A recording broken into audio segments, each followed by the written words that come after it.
In this video, I will guide you how to enable or disable discard editing data in Word documents. So for this, we need to click on the file and go to the options. Click on the advanced and scroll down.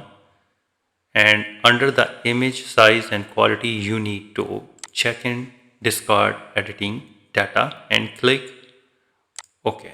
So when you insert an image into Microsoft Word and crop it or change it, like this one, go to the picture format and crop it like this one.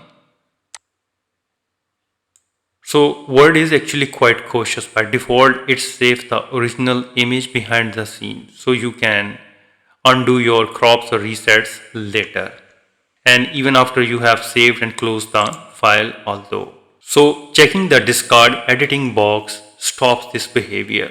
So the main benefit is that if you take a 10 MB high resolution photo and crop it and down to tiny 1 MB square, Word normally keeps all 10 MB of the data just in case. Word deletes the hidden parts of the image you cropped away, immediately shrinking the document's footprint.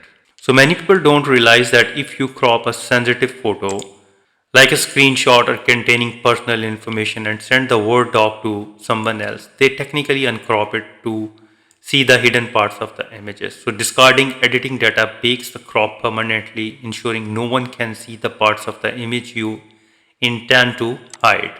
Moreover, larger documents with many high-resolution images can become laggy, slow to scroll, or prone to crashing because the computer has to load all that hidden extra image data. So when you are ready to publish or send a document, you usually don't need the ability to go back and fix the crop from 3 days ago. So I hope now you understand what is the benefit of discard editing data and how you can enable and disable in Word document. If you think this video is helpful, please support my channel. Thanks for watching.